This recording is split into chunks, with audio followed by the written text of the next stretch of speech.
The new Super 35 sensor that Canon have introduced with the C300 Mark III is quite a big step up from other S35 sensors that they have created before. From the body and the flexibility that gives us in terms of the expansion packs and the interchangeable mount, to the sensor with its increased dynamic range for tackling scenes that possibly we couldn't have tackled or captured faithfully before, I can get more out of this camera. My money goes further. It's as simple as that from a business standpoint. From a creative point of view, it's unquestionably unlocking more creative avenues for us as filmmakers.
XS Wireless Digital is the perfect wireless audio solution for content creators and filmmakers. Thanks to a 2.4 GHz transmission, XS Wireless Digital is a truly plug-and-play system that allows you to upgrade your in-camera audio with one-button operation. With a variety of configurations to choose from, this entry point into the world of wireless will improve your workflow and will expand the possibilities of how you capture audio for your video. For more information, visit sennheiser.com/xswd.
The new Super 35 sensor that Canon have introduced with the C300 Mark III is quite a big step up from other S35 sensors that they have created before.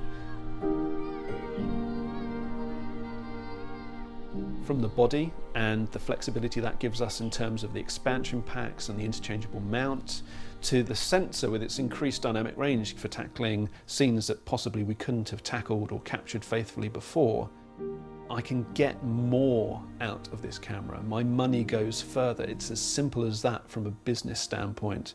From a creative point of view, it's unquestionably unlocking more creative avenues for us as filmmakers.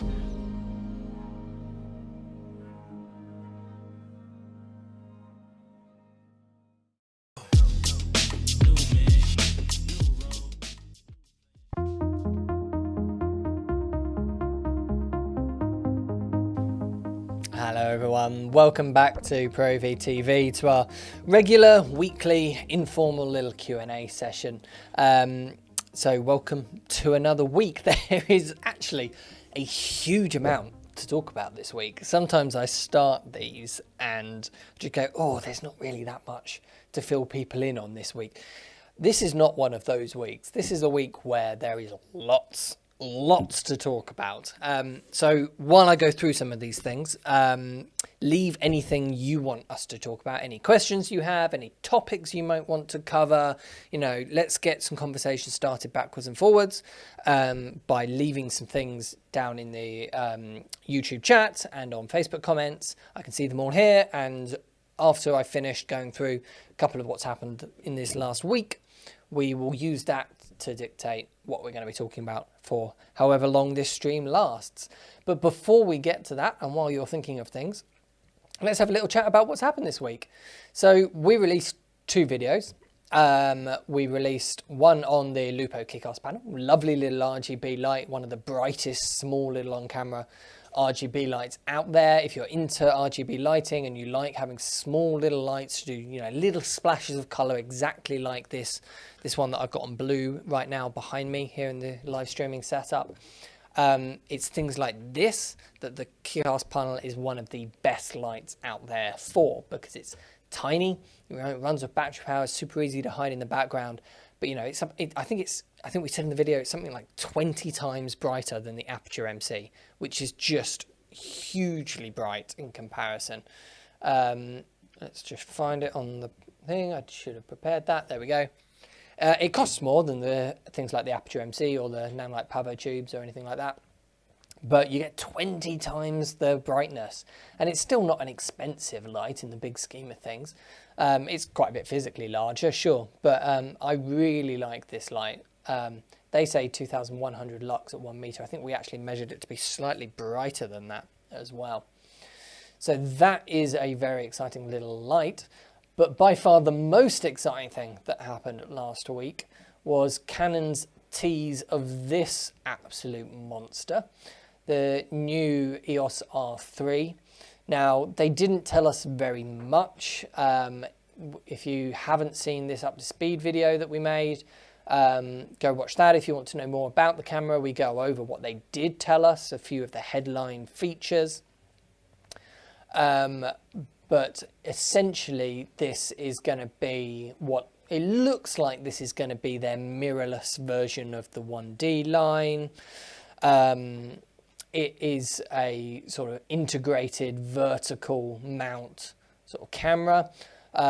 It's RF mount, you know, just like the R5, but it's saying 30 frames a second rather than 20 frames a second. But the big thing that excites me about this, because, you know, that's all very well and good. It's going to be a more expensive camera. It's going to do more frames a second, maybe at a slightly lower resolution so that it can do that. Okay, great. That's all brilliant stuff. It's just more of what we've currently got, tailored for a different area of the photography market. Great. What really excites me about this, though, is that eye tracking technology. So they've been working on this for a long time, or at least they've been rumoured to have been working on this for a long time. And they had it 20 years ago back in the Eos 3, where the camera can actually tell where your pupil is looking inside the UVF, and it will use that to change the focus point, which is just brilliant. And if they get that working really well, and then if they add to this that AF on touch tracking stuff that the 1DX Mark III had, which I thought would be really gimmicky when I first heard about it, but actually works incredibly and is pretty much my favourite way of controlling a camera's focus point. If they get both of those in the same camera and let you choose which one works best for your particular situation, that is just going to be the easiest camera to control the autofocus on the market. And so for that fast-paced work like journalism, wildlife, sports, anything like that, that is just going to be such a huge tool. Because if that eye tracking technology works well, you know, that could almost feel like the camera knows what you're going to focus on before you've even thought about what you're going to focus on, because you'll inherently be looking at it in the viewfinder.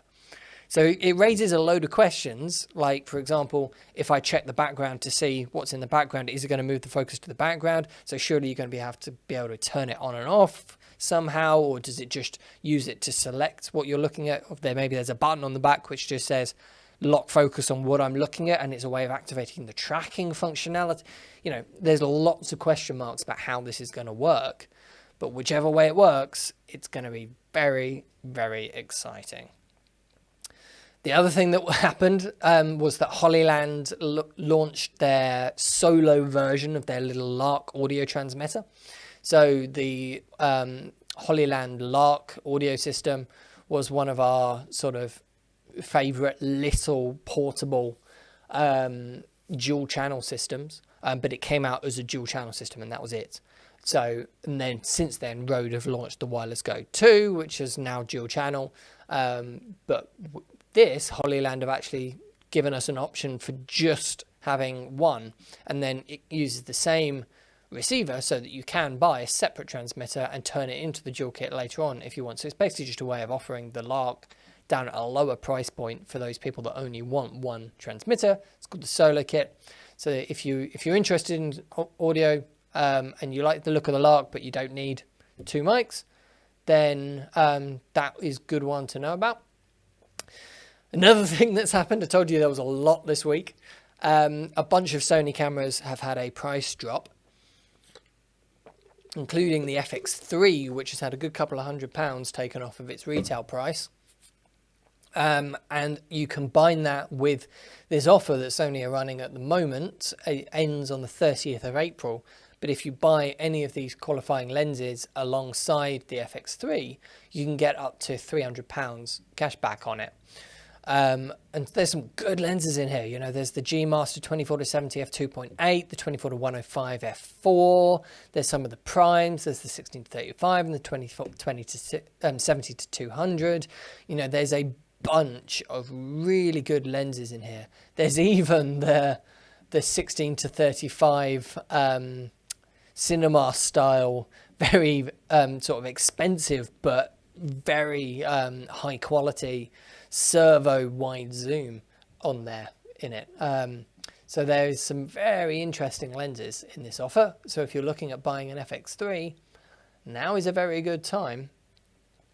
The last thing that happened, which I wanted to talk about very quickly before we get on to questions, because I can see a bunch of those coming in, which is good, is that ARRI made this announcement about B-mount batteries. Now, this is something that I imagine lots of people would have just glossed over, but it's actually really interesting news. I mean, in terms of professional batteries like this, we've had two standards pretty much forever. Well, certainly in recent history, V-mount and gold mount. And depending on where you are in the world, different ones are used above others. Here in the UK, V-mount is used a huge amount more than gold mount. Over in America, gold mount is used a lot more. Throughout Europe, people really mix and match as to which one they use. Some countries are literally half and half. So let me know which ones you use down in the live chat as we go through, and whether you use exclusively one way or the other. But they have a couple of problems with them. One problem is that, you know, places are split between them. You know, having these two systems which people jump between is not really a good idea. If you're a rental house, you've got to stock both of them, which is just such a pain for a lot of rental houses. And if you're a manufacturer and a dealer like us, you've got to sell different types and make different types, which is obviously a bit of a pain. The main reason that this has come about, though, is that we're starting to reach the limits of what a 12-volt battery system can do, both in terms of lighting and in terms of power. So you've probably noticed that lights recently have been requiring several high-end lights, big high-power LED sources, able to be run on batteries, but rather than just having one V-lock on the back, you've got to have two on a battery mount, or in some cases even four, and you've got to choose specific batteries. You can't just run any V-lock batteries. They've got to have the right power circuits in them. They've got to have the right ampage, all of that sort of stuff. And so it can be a bit of a minefield to know whether your light's going to work with your battery, whether it's going to damage your battery, all of that sort of stuff. And then on camera side of things, really this is only the ARRI cameras at the moment, but I think as we move forward over the next couple of years, we're going to start to see cameras get more and more power hungry as they get more and more capable. Larger sensors, higher frames a second, global shutters and things which take, and faster sensor readouts, bigger processors, all the autofocus systems that they've got to be running at the same time. There's lots going on, not to mention higher resolutions, of course. There's lots going on in cameras that's going to demand more and more power. And as we've already seen with the Alexa LF, they're going to need more juice to run them. And so this B-mount has really come about as a bi-voltage system. So you can run it in 12-volt mode. You can run it in 24-volt mode.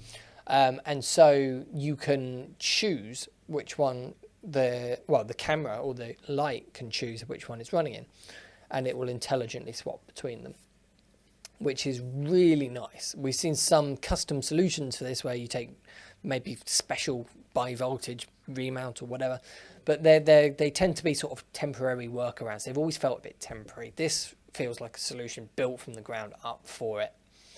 They made it in partnership with a brand called Bebop, but they're working on a whole bunch of companies. There's Swit here, Hawkwoods, Core SWX, IDX, Blue Shape, FX Lion, Bebop.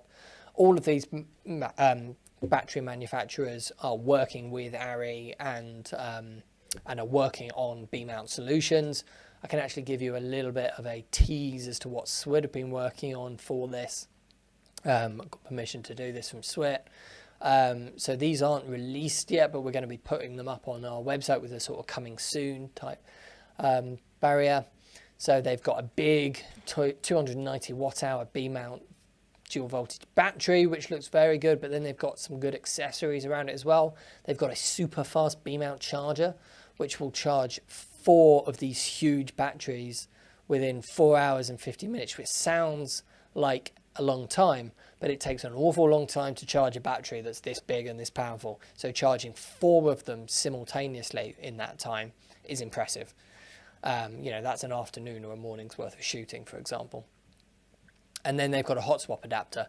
So this will power it charges up from the battery that's connected to it, and then it'll store enough juice to power one of the ARRI cameras for 120 seconds at the full 200 watt hour load on the Mini LF. So that's just enough time for you to take the dead battery out, put a new battery on. So looks like a really good little solution, and hopefully they'll expand this range of batteries to be more than just the 290. I think they're bringing out the 290 first because, you know, it works perfectly and runs the Alexa cameras for a decent amount of time on that. So that's probably their most popular option at the high end level with the ARRI. But this has more potential than just a high end product for ARRI cameras. This is something that I reckon in 5-10 years time, you know, we could see the entire industry being run, you know, V-mount and gold mount sort of disappearing into history, and this new B-mount system being the universal power system across the industry. Could be quite interesting. Okay, I think that's it for Carl's news roundup. There's a lot to talk about there. Some very exciting big things happened this week. So let me just have a little sip of water, and then let's jump straight into some of your questions. So if you've got any questions about those things I've just been talking about, let me know as well, and I'll come back to them as topics.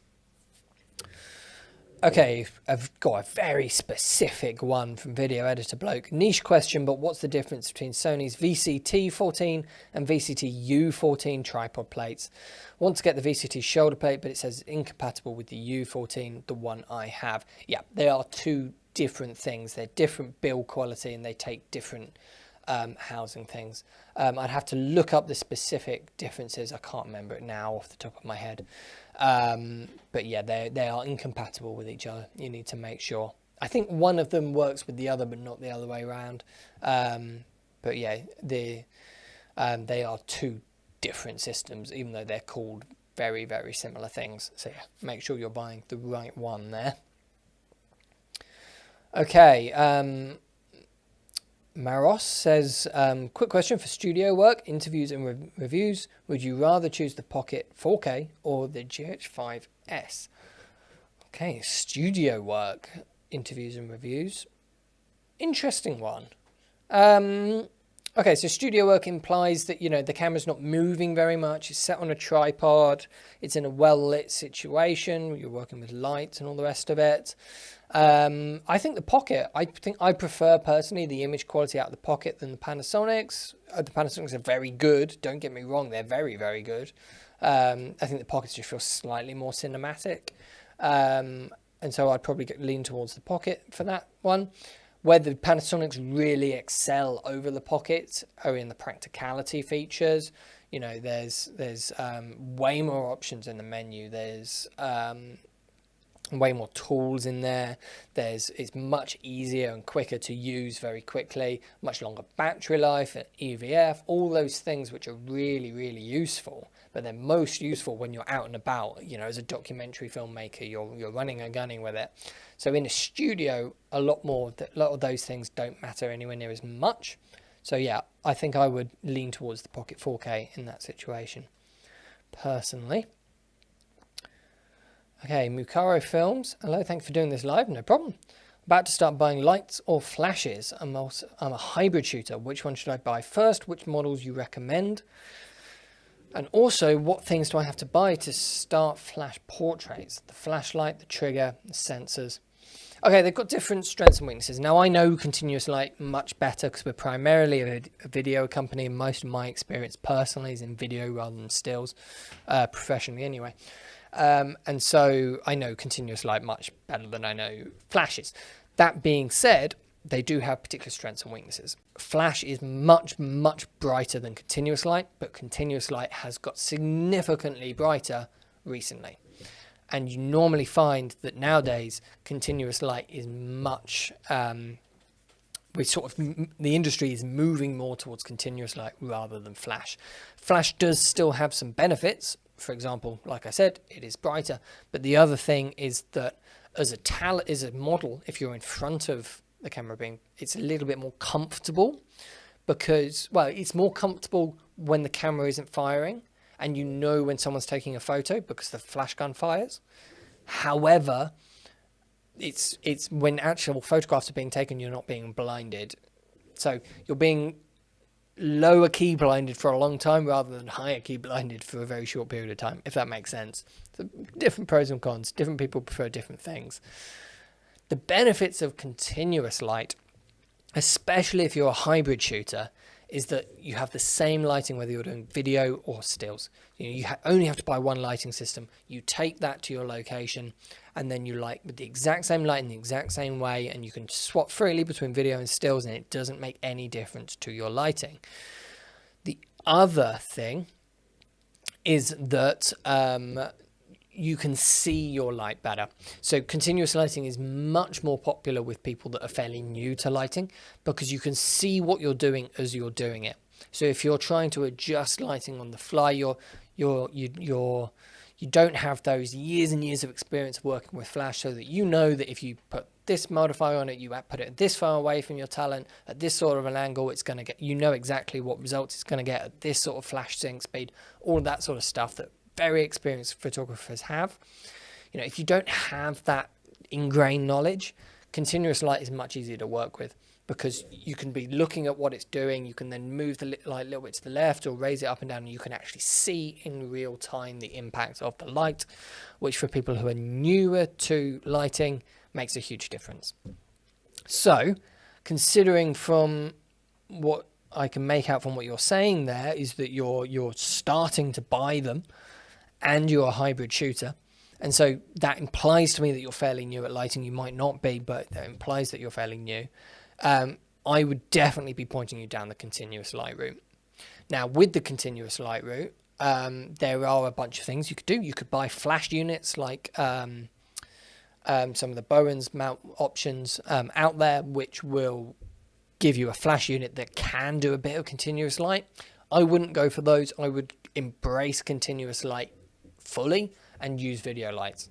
So there is aperture lights are very good for this. There's also nan lights, which I really like for these. So, like Forza.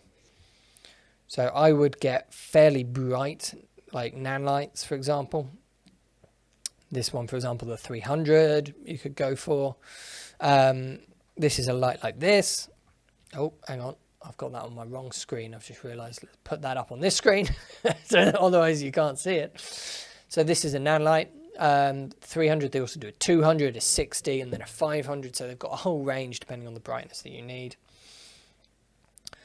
And it has a Bowen's mount on the front, so it's very easy to fit with soft boxes and all sorts of other big octadomes, lots of different lighting modifiers. And so this will really help get you a lot of light and have all the advantages of continuous light that I've just explained. So that would be the option to go. The other benefit, thinking about it, of course, of flash is that it tends to be a bit cheaper to get good bright. To get the same amount of light in flash versus you'll spend a lot less money by going flash. But obviously, as a hybrid shooter, flash is completely useless for video. So most flash guns you find, which are larger flash guns with continuous light, will be expensive, more up at this sort of price point, and you find the continuous light side of it is significantly dimmer than video lights. So that's why I'd recommend going this way. Okay. So Cameron.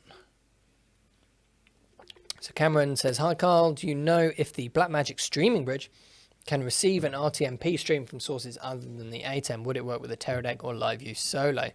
I don't think it can. I think it only links to ATEMs. I'm not certain of that. I haven't got a huge amount of experience with the Stream Bridge. I'll have to check it. But I think it only works with the ATEMs. You could, of course, use it on the receiving end with anything. You know, we were doing a bunch of tests with it the other week with it connected to our TriCaster here, and it just chucks out an SDI signal. I stick an SDI into the back of the TriCaster, and jobs are good. But I think it will need an actual ATEM to sync with it properly on the sending end. I'm afraid. I might be wrong on that. I'd have to clarify. Okay, Edward Davis was saying about the eye detection in the R3. Is that something Canon used in film SLRs years ago? Yeah, the Eos 3 was the one. If I find that so that you see what I'm talking about. Canon Eos 3. It was... Let's see. Canon Museum. Yeah, this one. So yeah, film camera back in the day. November 1998 it came out, and yeah, this was the one. Where was it? Yeah, precision eye controlled focus and 7 frames a second high speed predictive autofocus. Ooh. 45 point area autofocus compared to like 750 points now. And so you could just see big jumps in where the thing. So we've certainly come on a long way. And although they're called very similar things, I would expect, you know, the technology to be just entirely different. We're talking about 20 years ago here. It's the same end result in terms of it tracks your eyeballs and moves the autofocus point, but it will not be built on the same system. But it shows how long they've been working on it. Okay, Steve Brookfield says, hi Carl, I'm interested to know which type of camera to tripod mount you would recommend to enable each camera I have to keep its own plate and bases I can leave on tripods and other mounts I have. Great question. There's lots of different solutions for this, like lots of different solutions. Manfrotto is a very popular one because Manfrotto tripod plates, you can get a tripod plate to go in to that. So there's some options for that.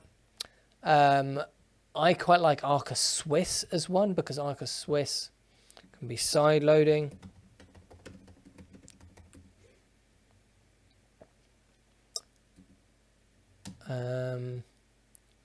Can never remember. I think Smallrig might have discontinued there. Yeah, I think they discontinued the one that I now use in favor of smaller ones like this, where yeah, see, that's one with a raised system, but this is sort of an Arca Swiss, this little bit here. It's a small Arca Swiss system that goes in there. But what I like about Arca Swiss is it has this lever lock system so that you can side load it in, and you can also push and pull it backwards and forwards on there. I wonder if I go on Smallrig's actual website. It might be easier to find some of them. Let's see. Base and quick release plate. Is that going to tell me?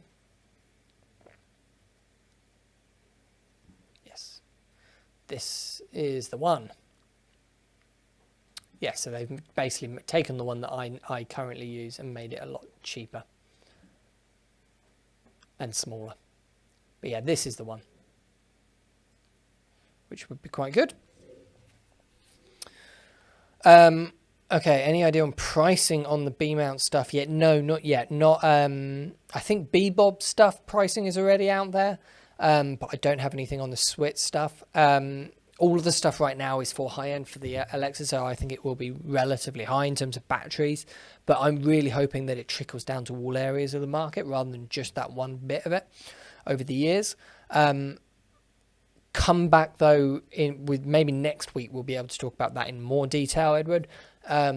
I literally, just before this stream started, had a meeting with a colleague about setting up a new category on the website. So if you look at our website, for example, we've got within our back camera batteries, we've got, camera batteries, which is all the assorted ones. This will be quite small for you to see. We've got V-Lock batteries, other style batteries, and gold mount ones. So rather than just jumbling B mount in with other style batteries, we're going to create a new category for B mounts. We'll have V-Lock, gold mount, and B mount as separate sort of equal systems.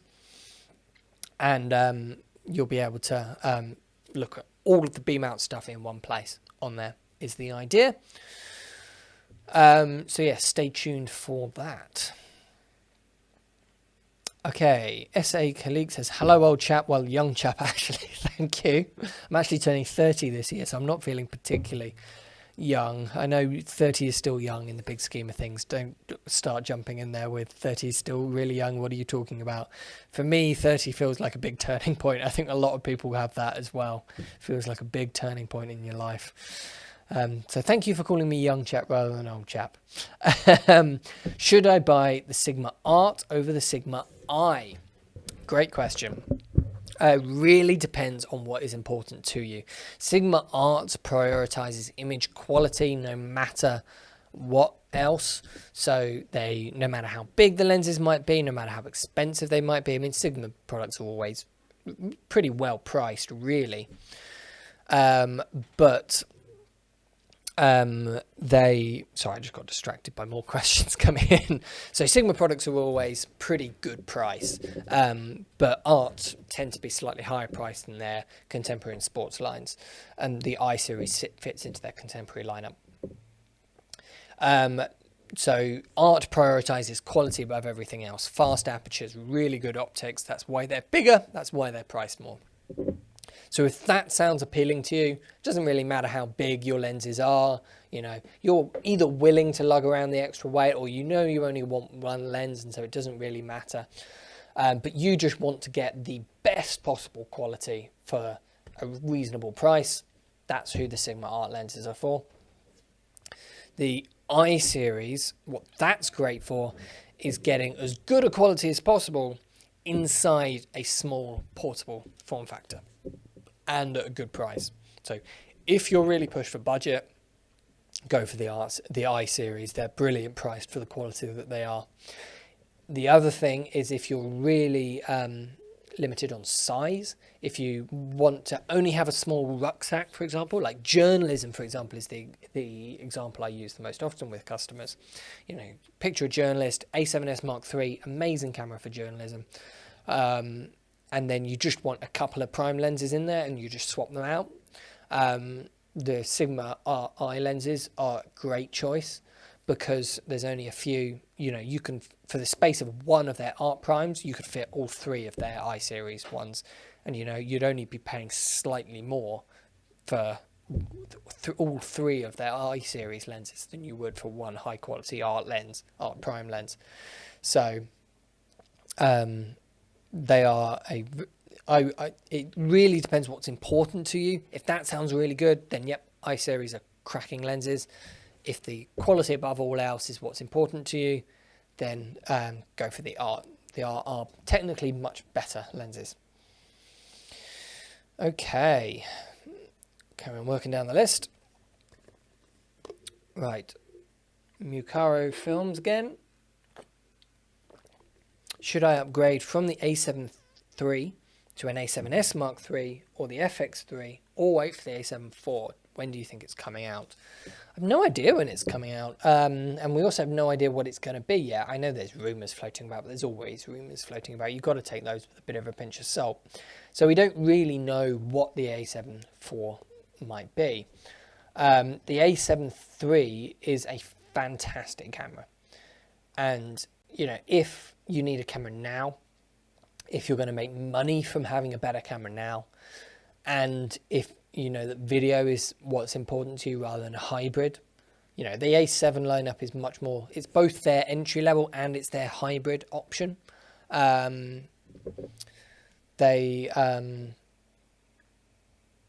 if that's really important to you, then go for the A7S now. if you hybrid is really what you're doing, and then you need a camera, you don't need a camera right now, you'd rather save up a little bit, and it doesn't matter when it's coming out. You know, the A7 IV might be a whole year away, who knows. So I certainly wouldn't, if you're sitting there needing a camera, I wouldn't be waiting for an unreleased camera that we have no information on. It's never a good idea. Okay, also, how do I figure out how to start building the perfect camera rig for my needs? I mean, how do you know what pieces do I add and if the match? Okay, right, so camera rigging bits is a very personal thing. I wouldn't buy camera rig accessories because you think you need it. You wait until you do know that you need it, and then buy something to fix a problem that you have. So, for example, if you know you want to have your camera on the shoulder, you then buy bits and bobs for that. If you know that you want to use a bigger monitor, and then you want to be able to move that monitor around, or a wireless system, then you start putting money into that. So there is no perfect camera rig. You have to really nail down how you use a camera, the type of work you do. And personally, what I tend to prefer to do is invest in and advise people to invest in the things that are going to enable them to do something that they couldn't do, rather than something just to beef your camera out a little bit. So rather than going for a shoulder mount with a follow focus and a matte box, you know, that sort of traditional style building your camera out just to use it in isolation like that, I think it would be better to, for example, get something like a wireless video transmitter and then an external monitor, because then you can still use the camera small, like on a tripod or something like that, but you can work with a team, you can work with a client, all that sort of stuff. So for some people that's not going to be important at all, and they'd be better off with a shoulder mounted rig, but some for people it's better that way. So that's sort of what I mean. You really need to figure out what's important to you. For modern cameras that you've been talking about, like the A7 III, you know, follow focuses, things like that are becoming less and less important because the autofocus is taking over on those cameras. So if you're going to use the autofocus a lot, you don't necessarily need to go down that rabbit hole. That's really for when you want to start working with cinema ones or wireless follow focuses, things like that. Okay.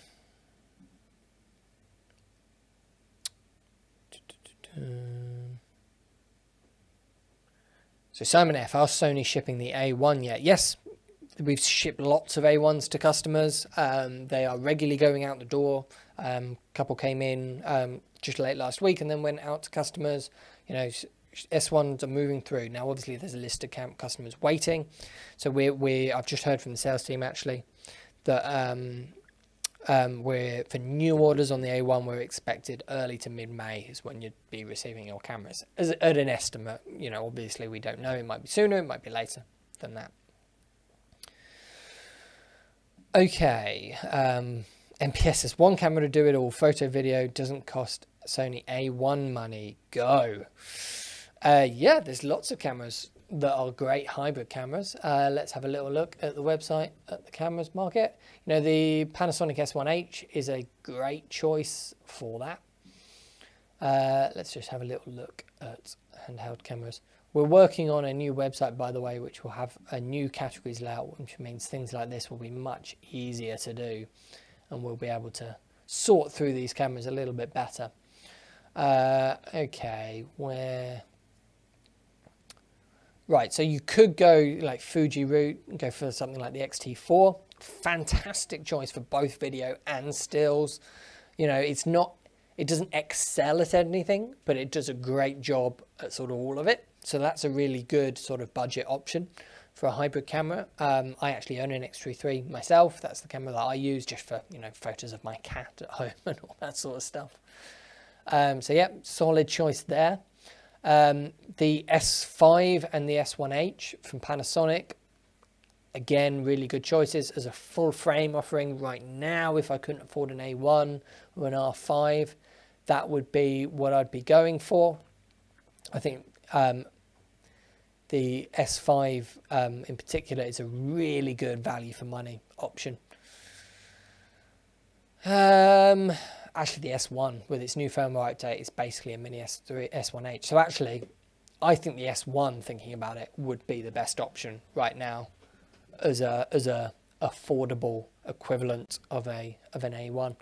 You're going to end up with a much bigger camera. You're going to end up with a camera which fits a lot less lenses because, I mean, the L mount has come on a long way. There's a lot more L mount lenses now. There's some really good affordable ones from Sigma. We're just talking about the I series ones, for example. There's a lot better lenses, but E-mount still has more. But yeah, I think particularly with its new firmware update, the S1 is probably where I would point you. In Canon's lineup, you know, you've got the R6, but it costs more than the S1 and it overheats in all video modes.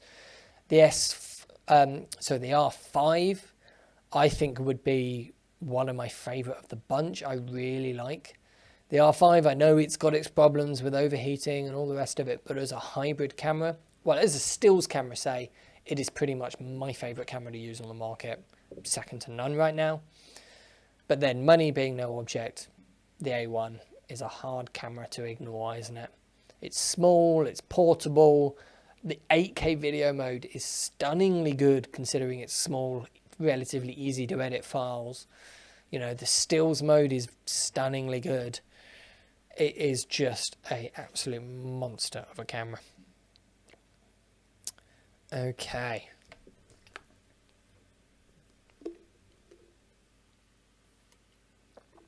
Okay, 8K is okay.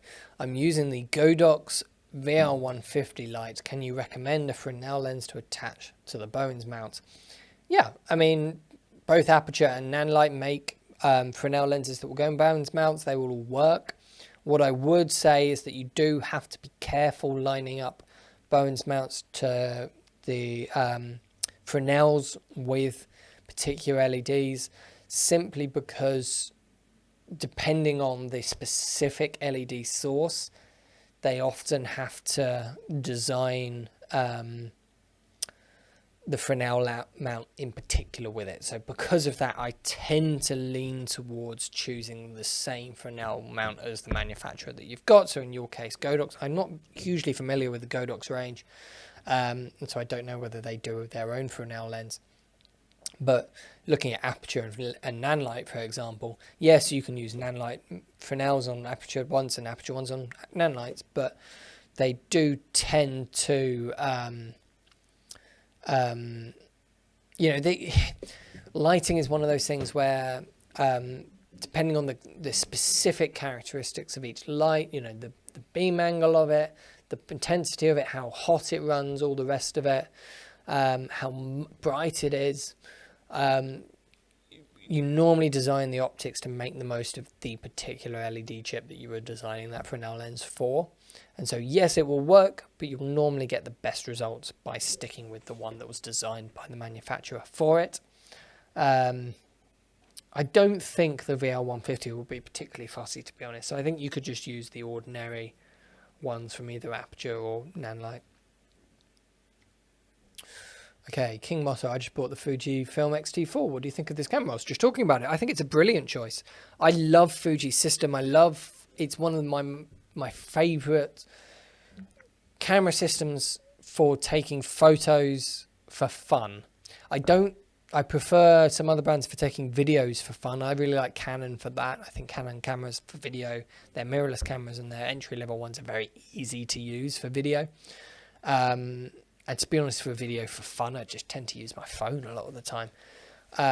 Whereas photos for fun as a hobby, Fujifilm is my favourite by far manufacturer that I've used down there.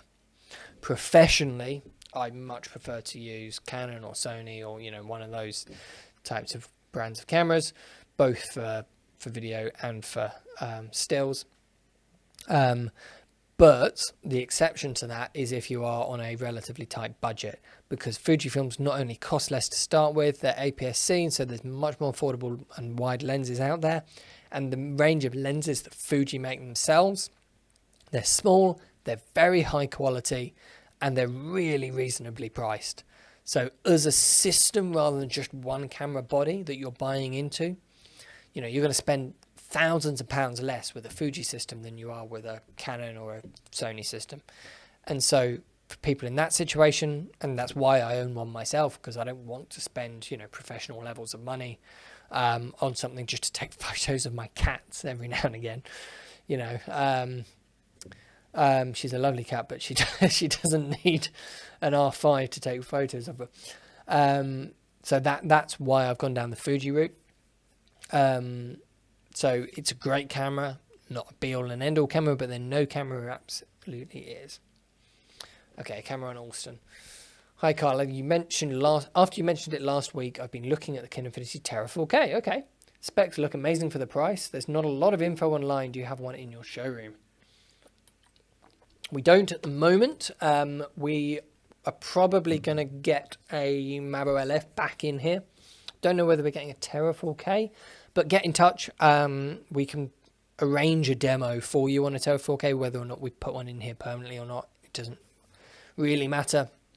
You're right that there's not a huge amount out there, and most of what out there is now a little bit out of date because there was quite a lot of firmware updates for the Kine cameras. There's a few places I'd point you to look. So there's our videos for the first point. So if you head over to the YouTubes, and head to our channel, there we go, and search Terra in our channel. We've got a in-depth video, the overview of the Terra 4K from our Kinefinity in-depth series, which we made a couple of years ago. That was our interview from NAB on their higher frame rates, where they pushed it to even higher frame rates. And then this 6.2 video is our test of that higher frame rates update there. The modular system is sort of another one in this Kinefinity in-depth series, which just runs through the cameras as a whole and the modular design and system. So there's a couple of things I'd recommend you watch there. And then there's ones on the other cameras as well. The other thing I would recommend you watch is Philip Bloom's review of it. So this is now probably a little bit out of date because it was made 3 years ago, but this is 50 minutes long.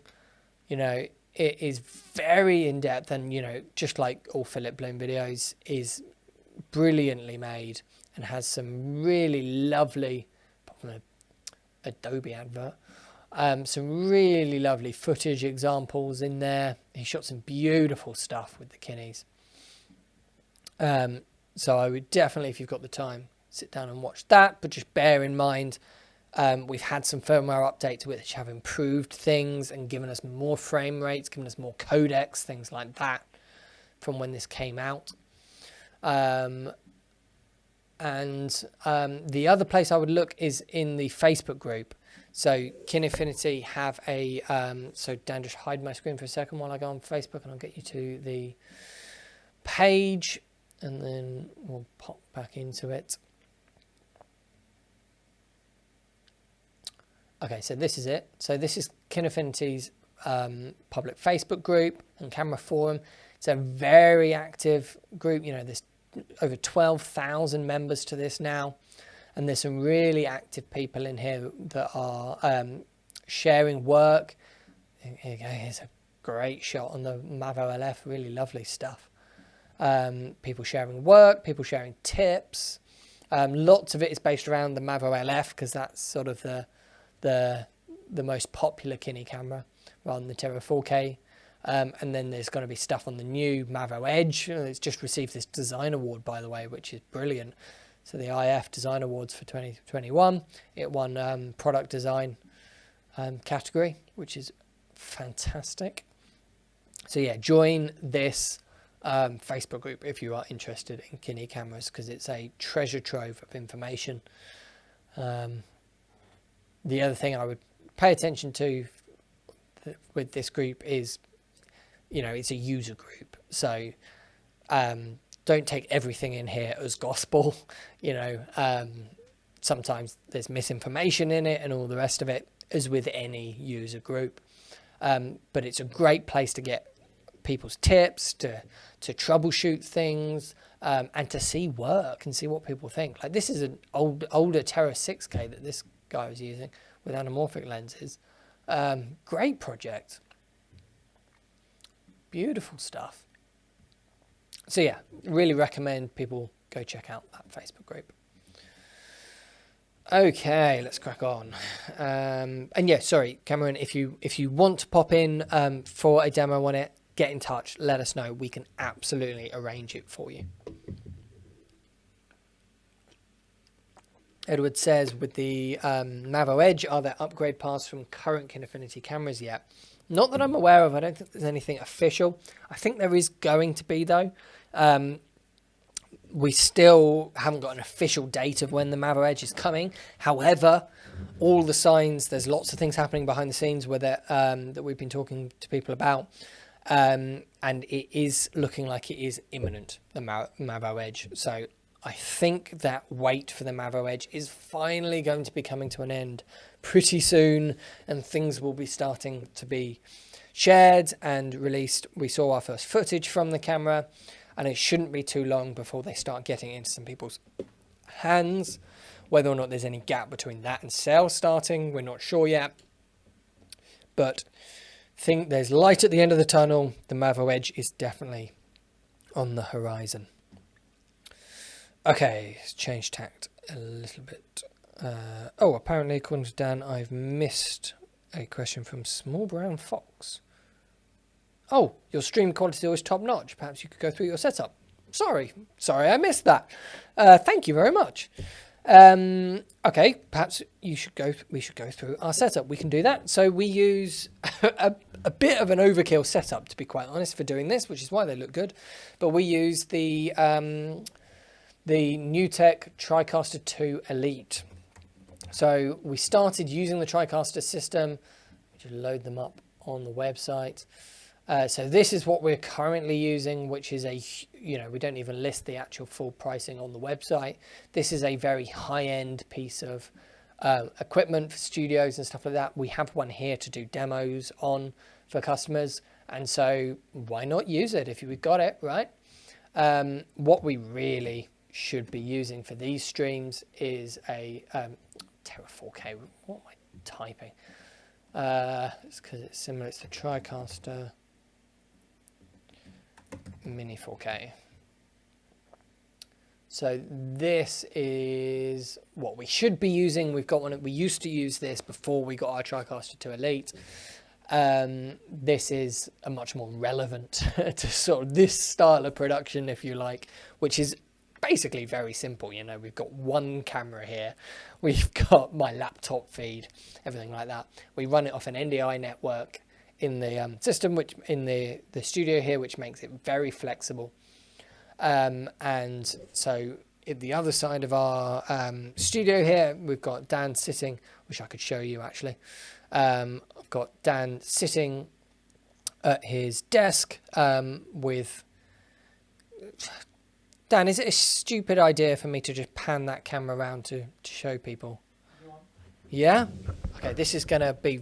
I'm going to break all of the production value rules. I'm sorry for this. If things go wrong, this was all my fault. Let's see if this works. You're not going to be able to hear me, by the way, because I'm going to walk away from this microphone. Oh, dear. What am I doing?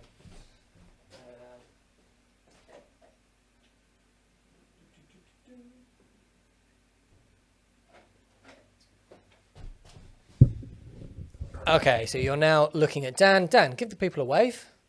There we go. In fact, wheel your seat backwards a little bit so people can see the control panel.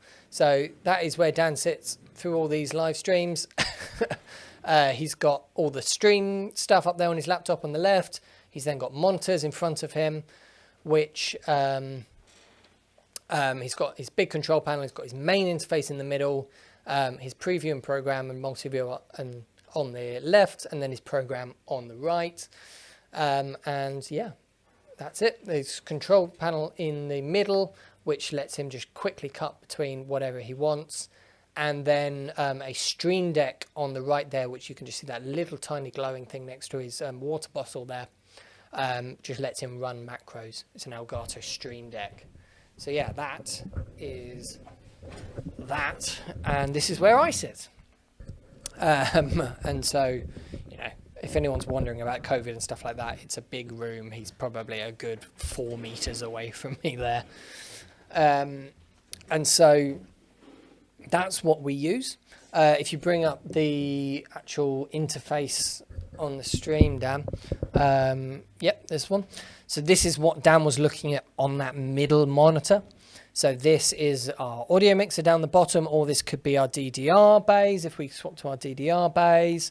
So this is what runs our pre-roll product videos, which is what's there on the left, as you can see it. And then this sort of half of it that's closer to me on the right is any content that we need loaded into the stream to actually show on stream. So at any point he can bring these up. It's like a media bay that's in there. And the benefits of this TriCast system, whether it's the big high-end system or the smaller end system, is that, you know, you've got huge amounts of capability with these media players in there. There's tons of them, and you can play them in keys. You can quickly swap between presets in each one. There's so many, and there's 4 on this big TriCaster 2 Elite, or 2 on the TriCaster Mini. Huge amount of functionality. There's also proper ME bays, the traditional way, rather than something like Blackmagic are doing, which is the sort of newer way, which means that we can combine things together into a... so Dan, if you cut to one of our MEs, for example, I know there won't be anything, just cut to ME2, is it, with our split screen? There we go. So when I have a Skype guest, this is where they are in the Skype guest. Now, obviously, it's just a Skype logo at the moment because I don't have a remote caller coming in. You know, we can have these just set up as camera inputs. So, you know, there's no difference for Dan between cutting between camera 1, 2, 3, or 4, whatever, and cutting between the Skype guest as a entire full screen picture, or cutting between this setup here. You know, they're just other inputs for Dan, basically. And you can combine multiple sources in here. Yeah, we go. We can swap what's there really easily and swap things around. So it's very, very easy to do and quick to adjust on the fly, all from that control panel that Dan had in front of him. Small brown test, phew, that's some serious tech. Yes, like I said right at the beginning, what we've got here is complete and utter overkill for what we are making. Do not get me wrong. There is lots of customers that we talk to, though, where this is exactly what they need. And they do much bigger things. You know, we put systems like this in lots of universities, lots of theatres and conference halls and things like that, where they need big sort of streaming setups, sporting events, you know, esports, things like that. Yeah, for a simpler stream like this, to be honest, I would be using the Mini 4K, which is what I was using until we happen to have one of these in the showroom anyway to do demos. So why not use the big one, right? Edward says, yowza, I thought the A10 Mini Pro was going to be overkill for you. Right, okay. You must be doing very simple streaming work if the A10 Mini Pro is overkill. I love the A10 Mini products. They're absolutely brilliant. But what the A10 Mini Pros, and even the bigger ones like the A10 Mini Extremes, what they excel in is simple swapping from multiple HDMI inputs. You know, if you're swapping from multiple HDMI inputs and then combining them every now and again, then the A10 is brilliant, you know, for a simple conference or something like that. If you are doing something like this, which needs to be much more flexible, we basically change this setup for every single stream that we do, but because it all runs off an NDI network rather than physical cables going here and there, it requires next to no physical effort for us to change the configuration for anything. I mean, as you just saw, Dan was just swapping between things in that window next to me in the ME bay without any hesitation whatsoever. Okay, let's move on. Okay, where did I get to?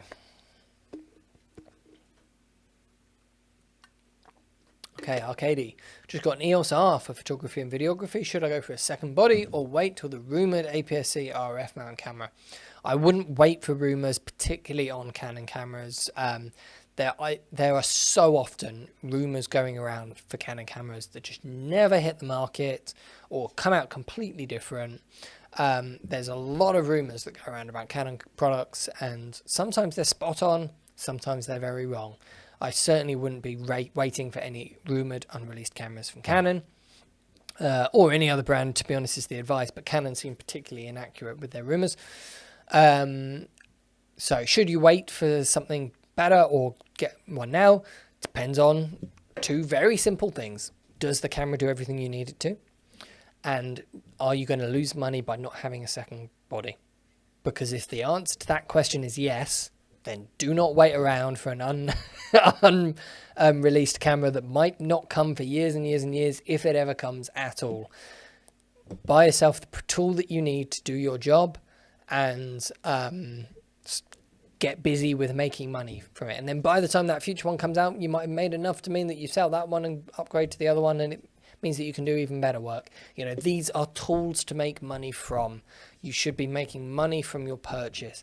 And I wouldn't be waiting sort of to see what the next things are coming out, stuff like that. I mean, obviously we all like to wait and see what comes out, but I wouldn't be holding off on purchases which you need to make for your business because of that.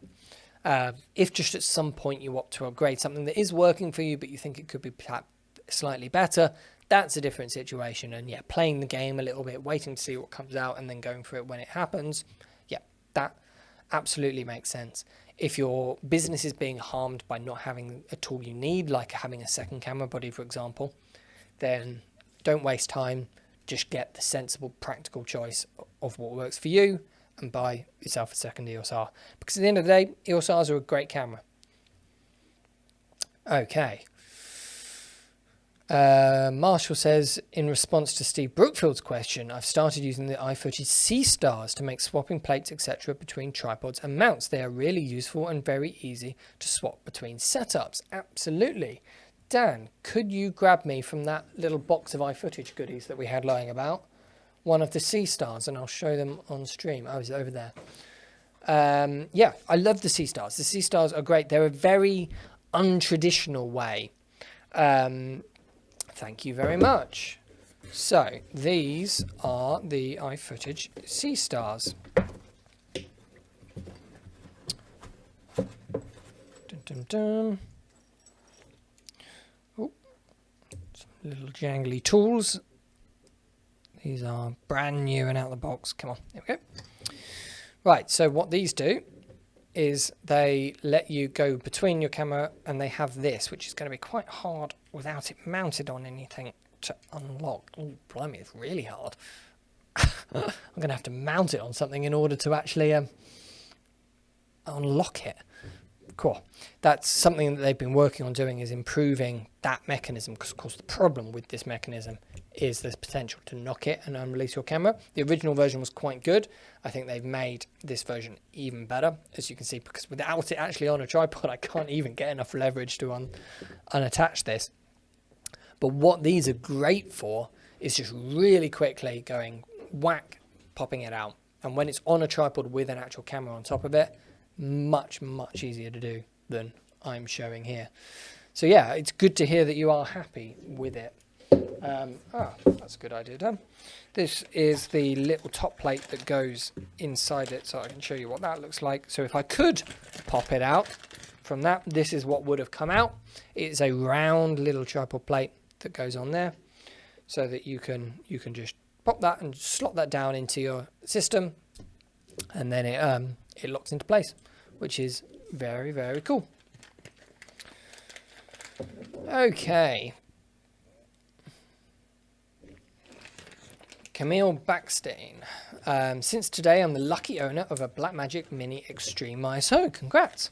What cameras do you recommend here to make it a streaming heaven? Okay, are the cameras operated or are the cameras not operated is the first question. Because if they're operated, you could use anything really. if you need to pan and tilt the camera and the cameras are not operated, you know, then that becomes a bit more challenging, and you're going to need something like a PTZ camera, which I can show you on here. Probably the most popular PTZ camera that we sell at the moment is the P200, which from Bird Dog, which I'll just pull up as an example of a PTZ camera. There's obviously tons of PTZ cameras on the market, but this is one of the ones that we sell quite a lot of, and it just lets you move everything around. And you can connect together a Ethernet network in order to control that.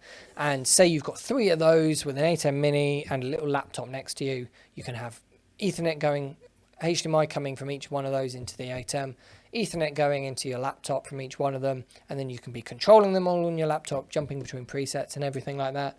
And then on the ATEM Mini, you can be switching between them. Excellent. If you can sort of do some of that with Blackmagic cameras. So if you use the pocket cameras, you can just plug in one HDMI cable. That's all you need, and then power each camera from a wall socket near the camera with a mains power cable. And then over that one HDMI cable, you can take the video and audio, obviously, like normal, but you can also do camera control. Now, you're not going to get pan and tilt, of course, because that's about the tripod head, not about the camera itself. But you can change your aperture, your iris, your color adjustments, like the resolve color wheels in there. You know, you can change your ISO, you can zoom if you've got the right lens. So that could be a good option, particularly if you've just sort of got one camera in a fixed position over there, maybe one camera wide at the back, and then one on a closer, which you're operating at the same time as mixing. Quite a common video sort of conference setup. That could be a really good one. Yeah, that could work. Or if you're going to go down the streaming setup, you could go for the XA50s from Canon, or the XA40s. These are quite good little 1-inch cameras from Canon. All sorts of different options out there for you. If you want more personalized advice, Camille, get in touch with our sales team, drop us an email. We will be able to help guide you to find the right ones.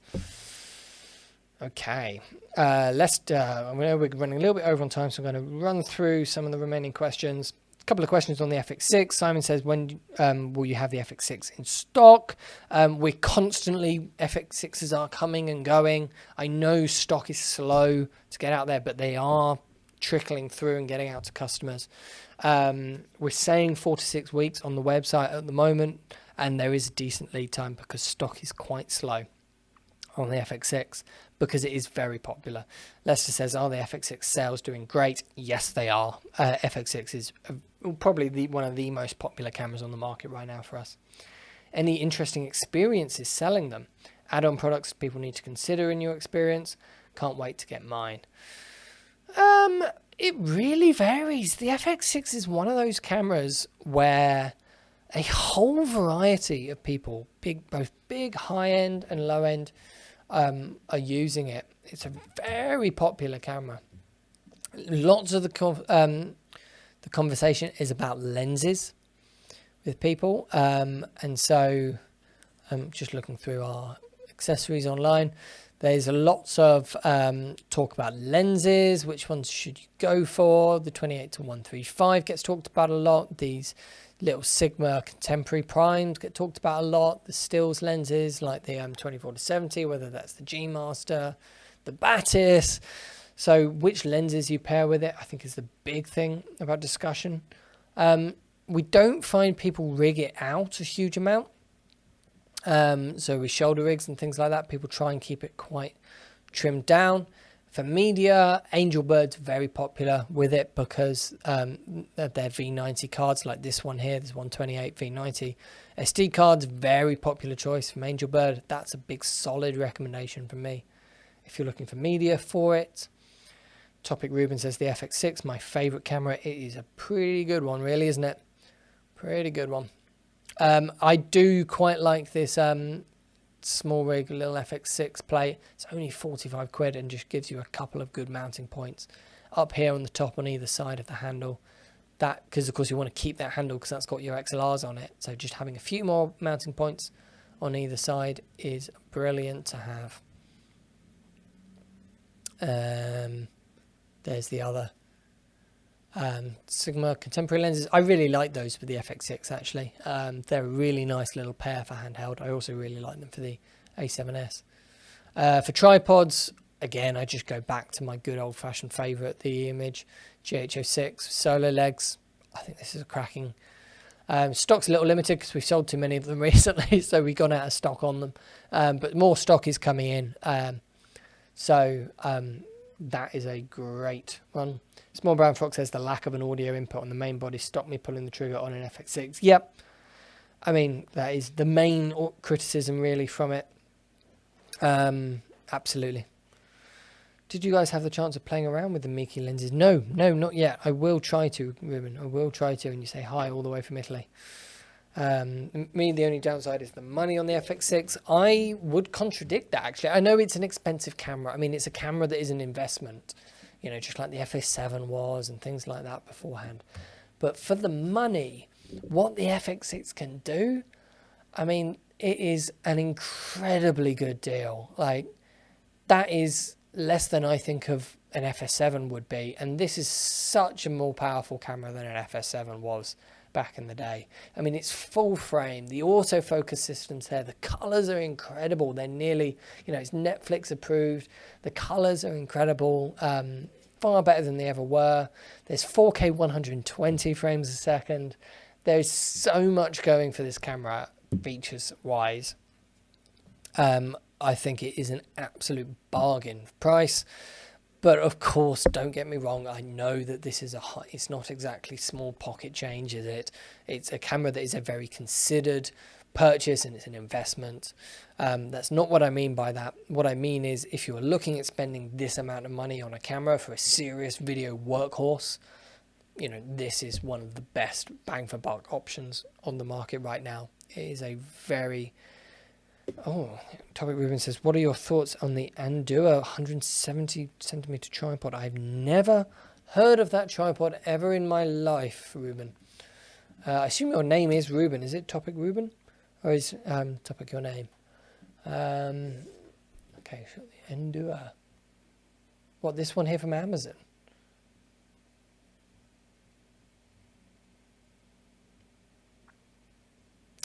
To be brutally honest, mate, I wouldn't touch this with a barge pole.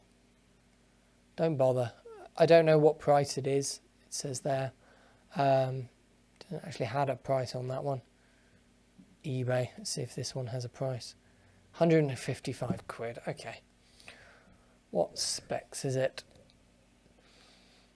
Again, notoriously dodgy to go off specs off of an Amazon or a eBay listing for things like this. Oh, I just clicked on the eBay one again. Let's go on their actual website.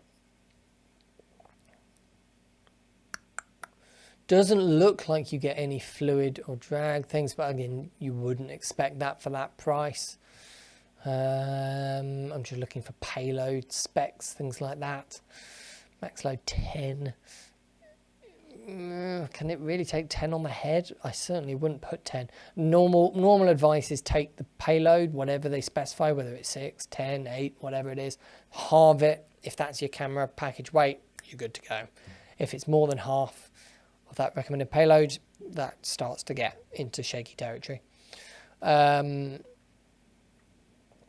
I think, is optimistic. I would certainly not put anything that weighs over 5 kilograms on a tripod that cost 115 quid. Just don't do it.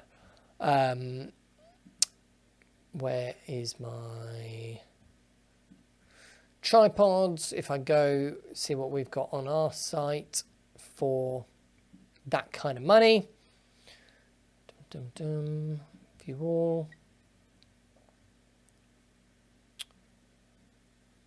Yes, my name is Ruben. Cool. Topic Ruben is the name of the channel. Lovely. Okay, so there's a few. These e-image ones are the ones which we recommend the most. You can see most of this sort of price point are things like these Manfrotto ones or these little image ones or Benro, you know, these sort of solo style, small little mirrorless camera tripods. Really wouldn't put anything proper on them, but nice little lightweight tripods. These e-image ones are quite good for very affordable tripods which can take a decent amount of weight. So InkVat 150, so this is the same sort of price point, but yeah, it says payload 3 kilograms, which to be honest is a much more realistic expectation. In that Enduro one, to be honest, from what I can see there in the picture and the price of this thing, I wouldn't be surprised if that was just a blatant lie. To be honest, I don't know, that's fairly strong words, but I wouldn't trust that at all. I might eat my words if I actually try. It might be brilliant. Who knows? The EK650 from eImage is my go-to sort of cheap tripod that is fairly decent and can hold a decent weight. I tend to prefer this to Manfrotto or Benro's ones at the same sort of price point. I still really think it's worthwhile going up to sort of the £500, £600 price range. It's just going to last you a lot longer. Yeah, Smollett Brown Fox is saying eImage are amazing for the price, no brainer. I know I talk about eImage a lot when it comes to tripods, but you just keep coming back to them for that sort of thing. And people go nuts over brands like Manfrotto, and they have some great tripods, Manfrotto, but I just think for the money, things like people like eImage are doing a far better job. So this one, yeah, payload 5 kilograms. Much more realistic. You know, EK650, you're going to be able to get away with a lightweight FX6 on this. You know, I don't know what camera you're planning on putting on that, Ruben, but if it's a mirrorless camera at all, there we go.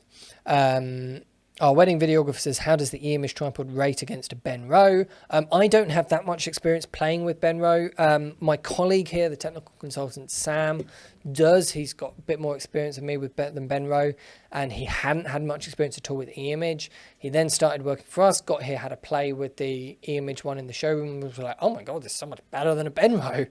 I've got a Benro coming in, which I'm going to have a little look at and play with to see what I think. But from what he was telling me, it's much better quality and it feels much sturdier than a Benro. We certainly have very few problems with them, which is always a good sign. He said at the place he used to work, they got a lot of problems with Benro tripods. We don't sell too many of them because we sell so many eImage ones. We tend to point people towards the eImage ones, and we get very few coming back to us with problems. So yeah, solid BMC 6K Pro. Yeah, absolutely. One of these, you're not going to be able to get fluid head systems. And if you want a, so my favorite tripod for that, this will be over budget for you. But have a little look at the iFootage ones. They're Gazelle tripods. They do a bunch of these at different sizes and so varying different price points. But look at these iFootage ones, because these are really nice lightweight tripods. I love pairing these with the pocket cameras. They're really nice. This is our travel tripod. Our wedding videographer says my Benro's on its last legs. Yeah. How long have you had that Benro? It would be interesting to know how long you've had that for, because I haven't heard good things about how long they last. I wonder if it's only a few years, really. The 650 will be absolutely brilliant for that sort of thing. But again, you are not going to get any fluid drag or anything like that. To get up to that, really, you're going to want something like the GH06F. This will take you all the way from the pockets up to sort of the FS7 level tripods. Sorry, FX9 and FS7. This is a real bang for your buck, but good quality tripod that's going to give you all the counterbalance and fluid drag that you need. You know, it's a decent price point. It's a lot more than any of those other ones we've been talking about, but it doesn't cost $1,500, you know, like a Satchela or Miller or something like that. This is what 3 years, our wedding videographer. Yeah, a tripod should last you more than 3 years. A tripod should last you 5 to 10 years. You know, if you invest in a Sattler or a Miller or an O'Connor or, you know, one of those type ones that cost you thousands of pounds, a tripod should last you 20 years. You know, tripods are a purchase for a long, long time. A tripod should be lasting you longer than 3 years. I would really strongly advise people to spend, you know, 500 to $1,500 and get a tripod that's going to last you for 5 to 10 years, rather than and you'll be happy with for 5 to 10 years, rather than spending, you know, 150 to 400 and then get a tripod that will last you for 3 years, which you're never going to be quite satisfied with, would be my advice. But obviously, if you can't stretch that financially, you can't stretch that financially. I'm not trying to convince everyone to just go for the high price products, but they are worth it if you can push yourself to get them. It is something you will not, it never feels particularly exciting spending more money on a tripod. I understand that as much as anyone, but it's something that you will not regret doing, especially 3 years down the line. Our wedding videographers says a tripod is for life, not just for Christmas. Exactly. And Topic Ruben says, sorry guys, I got to go. Thanks for having me here. Cheers to everyone. I have got to go too as well, Ruben. You are not alone in that. So I am going to wrap up here. So thank you all so much for watching. There's been a lot to talk about this week, and I think there will be a lot to talk about next week as well. So yeah, if you thank you so much for chiming in and joining me for these informal streams. And so, yeah, absolutely. Thank you very much for watching this. Thank you for all of your questions and joining in all the way throughout that. And if you want any further advice on anything that we've touched base on here, just get in touch with the sales team. They can involve me, people like Sam, that I mentioned, our technical consultant, or Dan that's operating the live stream.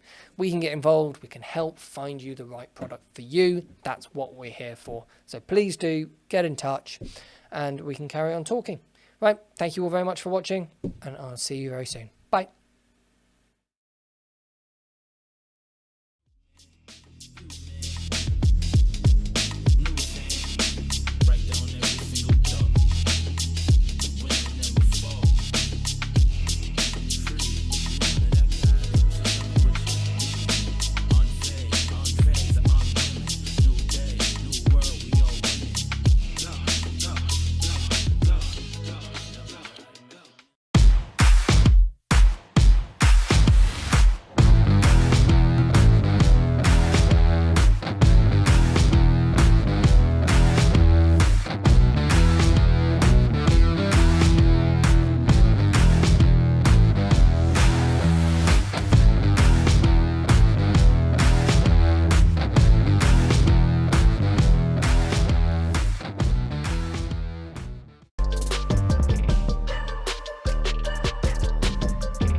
XS Wireless Digital is the perfect wireless audio solution for content creators and filmmakers.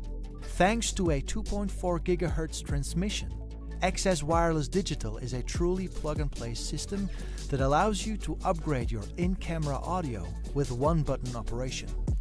With a variety of configurations to choose from, this entry point into the world of wireless will improve your workflow and will expand the possibilities of how you capture audio for your video.